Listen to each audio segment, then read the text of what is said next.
Could Donald Trump drop out of the 2020 race? Interesting question. Okay, well, some insiders, several at least talking to Fox News, they think so. They think it's possible. And they point to one thing: how embarrassing a loss is for Donald Trump. And not just, a loss to Joe Biden, but basically a loss to anybody, right? Donald Trump, the one thing that he hates doing is losing. So, as I said before, Joe Biden, look, this comes from Fox News, right?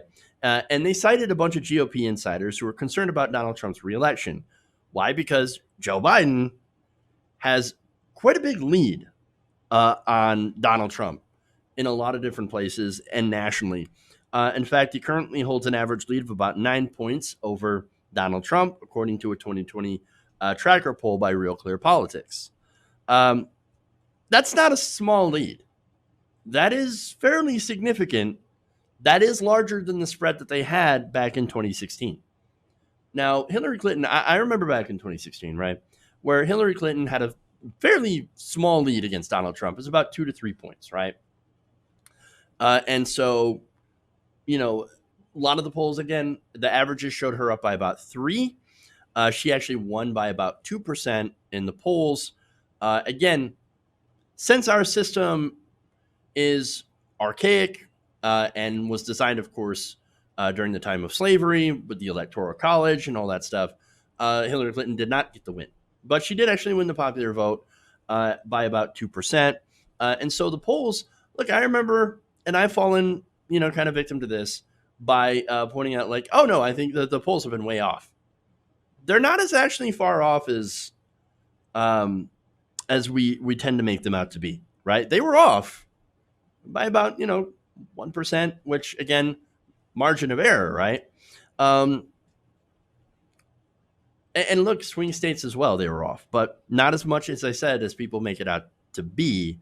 And so what's different in this election is that it's not as close. And that was one thing that I remember harping on back in 2016 is how close the polls are and how they shouldn't have been that close.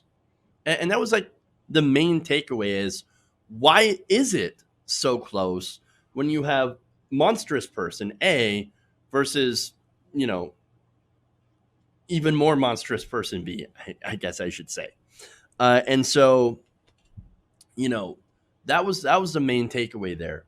This time, there's a huge difference now, especially in the swing states where, you've got Donald Trump losing in places where he shouldn't, and sometimes by large margins, and of course larger margins in the in the national polling.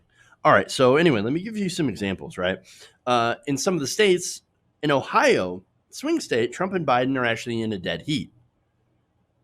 Okay, Biden is up by Arizona in a couple of points, North Carolina, Florida, Pennsylvania, Wisconsin, and Michigan, and Trump is up in Texas as well by about 2 points.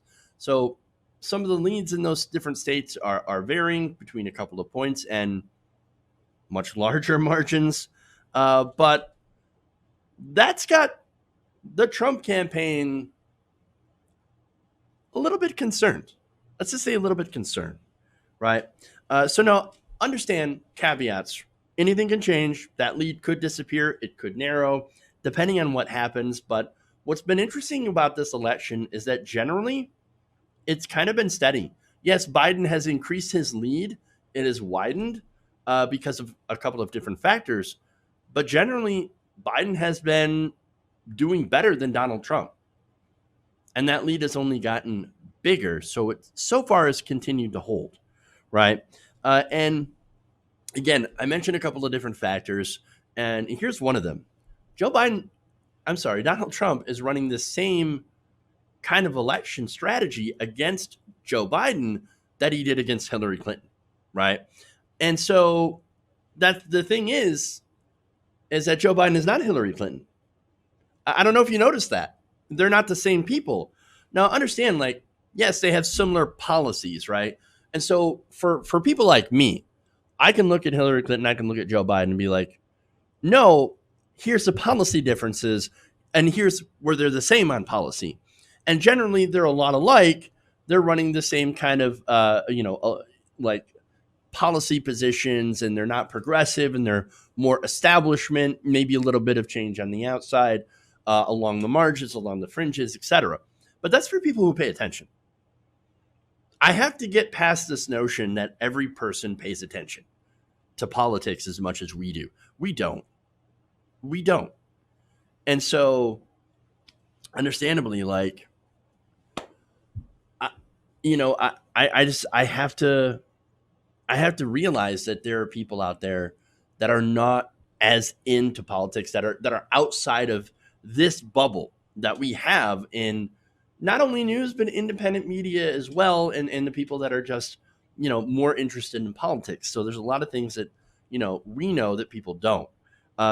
Like, for example, Joe Biden, I mean, he's lied about a lot of things, lied about race relations. He's a serial liar. Similar to Donald Trump, although Donald Trump is far, far more outrageous. He lies about things that really don't even matter, right? Whereas Biden, I think, lies strategically in a way of like, hey, yeah, black community. Remember when I got arrested with Mandela, trying to see Mandela in South Africa? Actually, that never happened. And so his are a little bit more strategic / pandery kind of lies, right?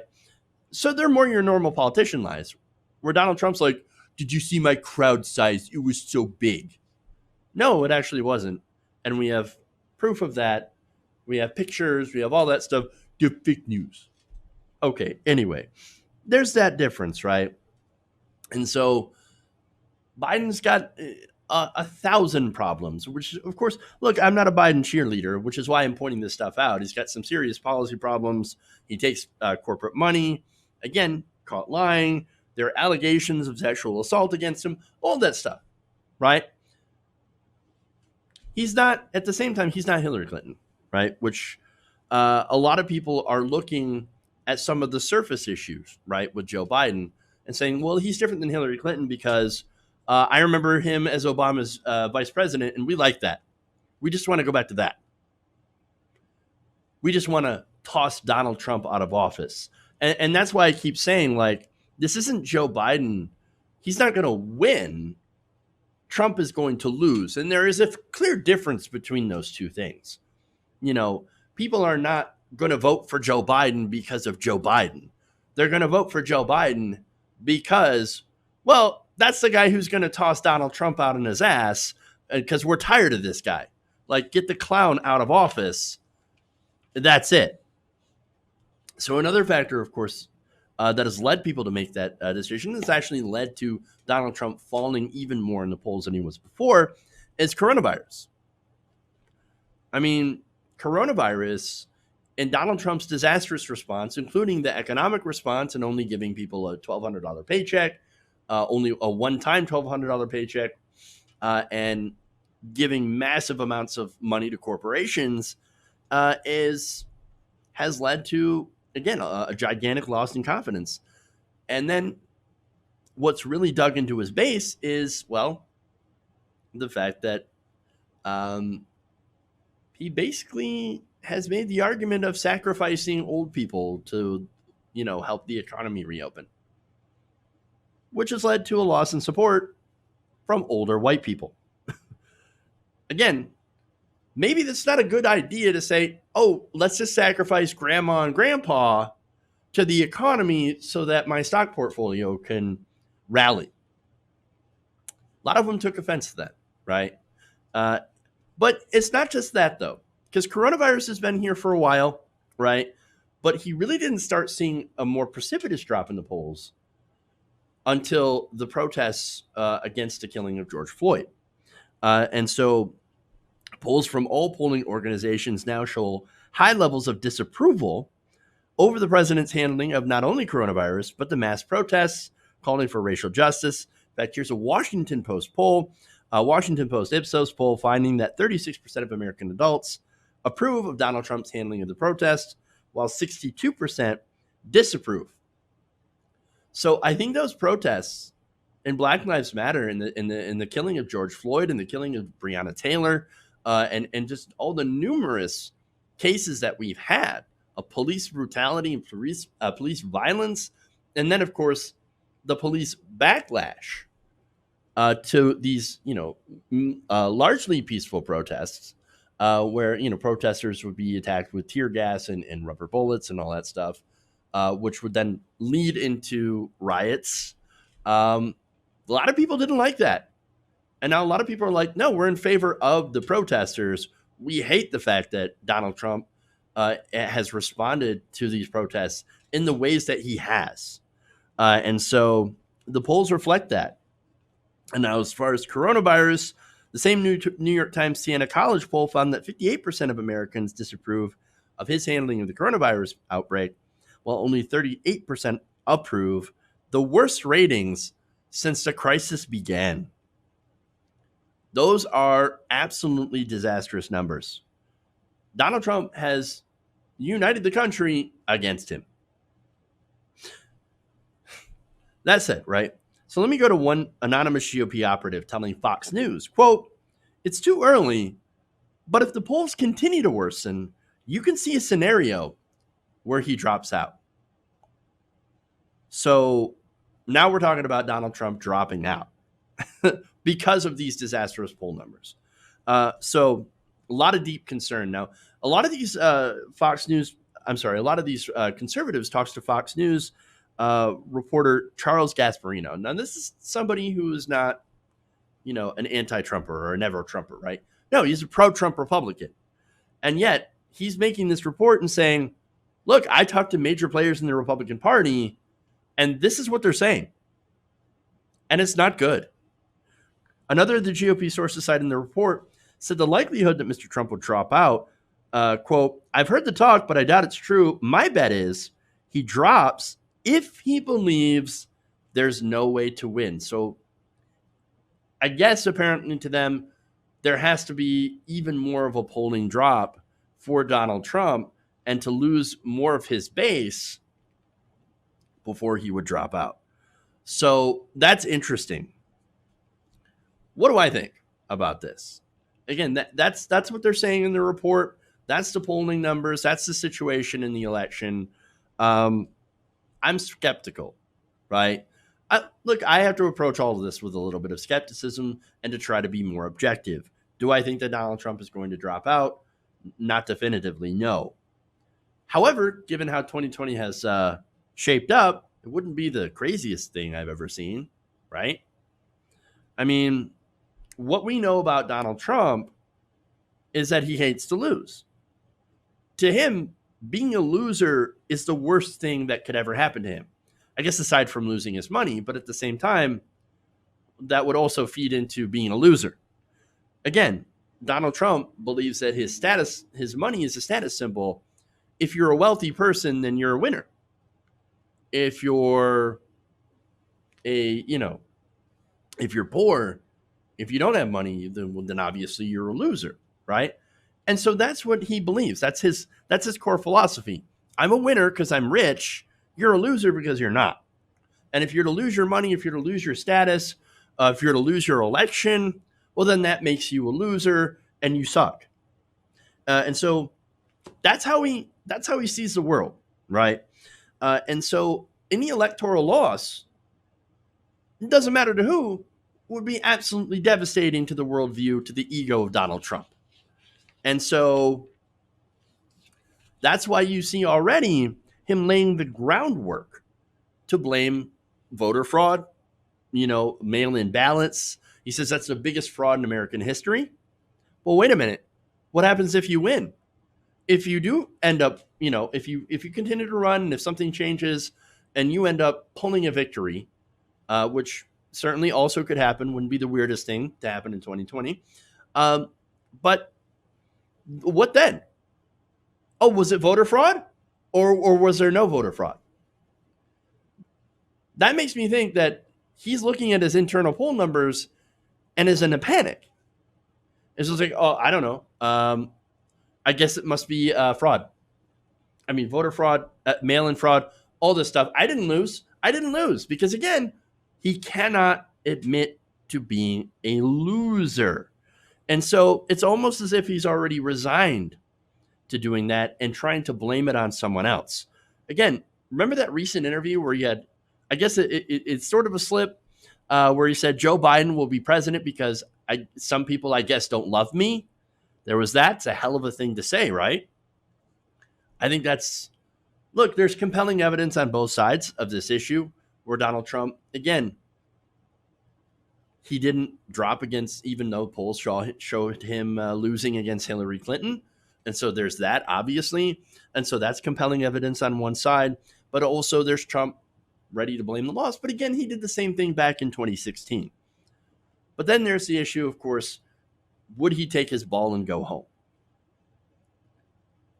I mean, look, if the polls continue to show all the way up until the election day, right, or a week before the election, I should say, where it looks like it's going to be a blowout, like it's going to be a devastating election, and that he's going to lose by upwards up to 10 to double digits, right? I could see him taking his ball and going home. And I know some of you might be thinking, well, yeah, but if he quits, then isn't that also a loss? I mean, technically, but at the same time, you guys know my background. I'm a gamer, right? Every gamer knows the term rage quit. I mean, you can't lose if you're not playing the game. If you decide to take your ball and go home, people can't say, well, you lost. Well, I mean, technically, right? And so you also can't lose if you quit and then say, I quit because I know the game is rigged. He's already laid the groundwork for that excuse. So if he drops, he could say, I knew the game was rigged. Q told me, or whoever in the government told me, that I wasn't going to win, that it was rigged against me. So I decided to take my ball and go home. And I'm going to go back to my business, and I'm going to do what I do best. Take care of my, very successful, excellent company.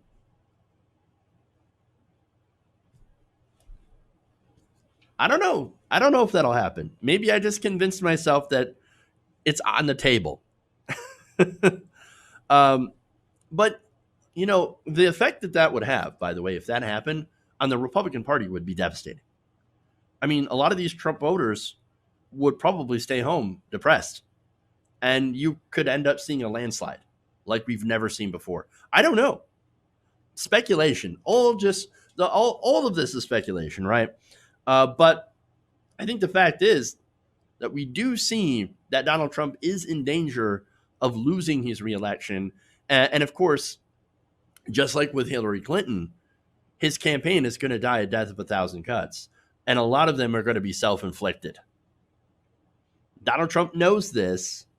And so let me get to my favorite quote from this article, from this story, right? I love this. One of them described Trump's mood over his dismal election chances. You know what that word is? Fragile. Fragile. So good. Hey guys, hopefully you enjoyed that free video. Now I'm going to have to ask you a favor. Between the demonetization and the YouTube algorithm messing around with view counts, etc., we're having a hard time adjusting to the new YouTube reality, which is where you guys come in. See, we have a Patreon, patreon.com/TYTNation, set up to help us rely on you guys, the viewers, instead of big corporate ads. Look, you know the show. You know how I'm not in favor of big corporations anyway. So help us transition away from relying on the ad model to pay the bills and sign up to be a patron, patreon.com/TYTNation. That goes a long way to help us keep the lights on. And you guys will know that you're supporting independent, progressive media.